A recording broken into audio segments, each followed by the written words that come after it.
История за любопитство довело до научни изследвания, открития и нова технология, разказа Нобеловият лауреат Мунги Бавенди преди дни пред млади и утвърдени учени на среща в Линдау в Германия. Бавенди бе отличен с Нобеловата награда за химия през 2023 година, заедно с Луис Брус и Алексей Екимов за откриването на квантовите точки. Благодарение на това откритие днес гледаме телевизия на QLED екрани. Химикът Мунги Бавенди, преподавател в Масачузетския технологичен институт в САЩ, тази година за първи път участва в традиционните срещи на Нобелови лауреати с млади учени в германския град Линдау на брега на Боденското езеро.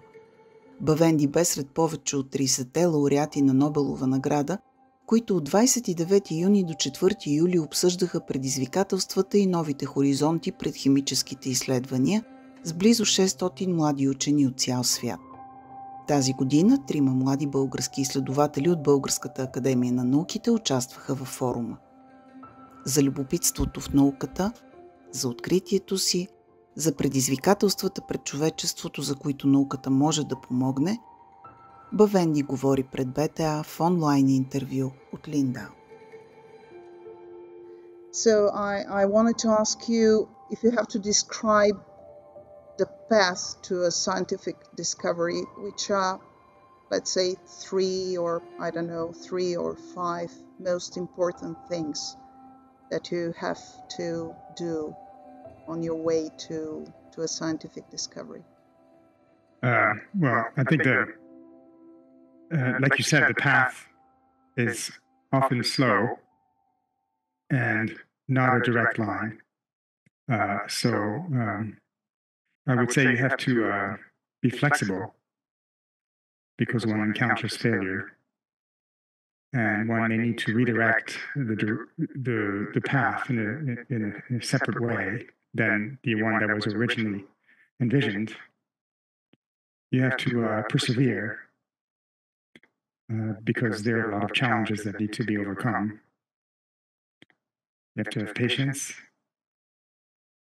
Then you have to have excitement at the same time. Excitement for the process as well as excitement for the question that is being asked. And finally, I think you have to be curious about all aspects of what you're doing.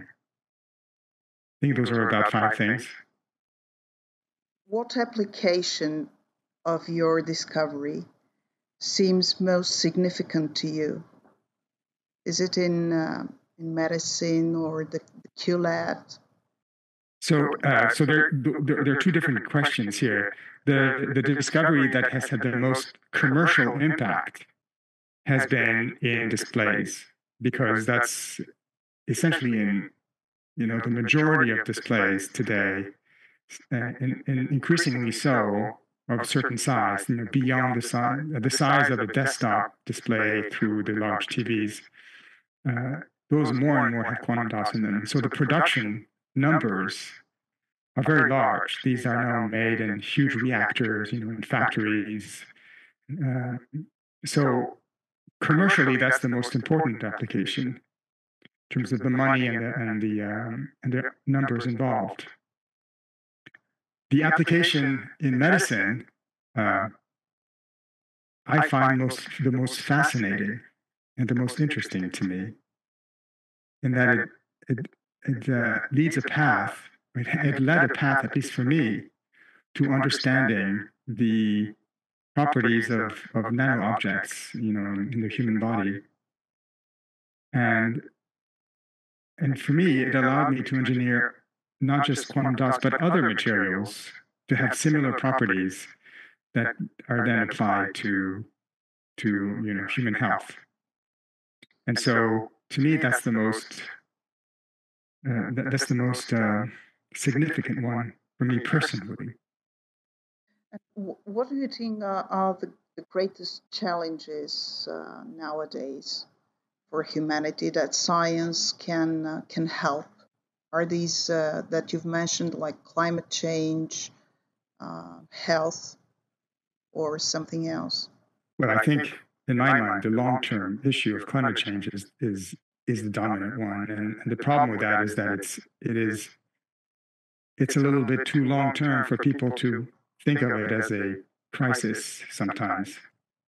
but it's a crisis that we need to deal with. And what we do today is hugely consequential for what will happen in 30 years. And really, it's about our children, the world that they're going to live in.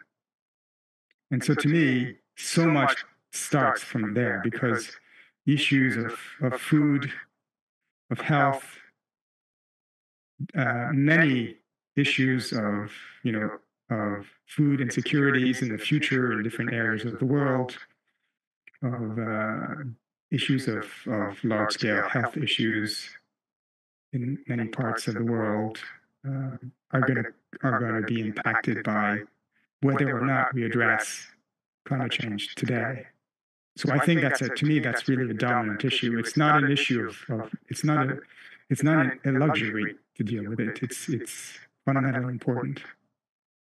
There are other short-term issues today for sure. Issues of health in the developing world, for instance, issues of food insecurities that science can help with. And I think also science is a global enterprise. Scientists talk to each other all over the world. And science is a model for people getting along and talking to each other. And right now the world is in such terrible shape in terms of wars and other things that, scientists can be a model to how people can collaborate, and the importance of collaboration across boundaries.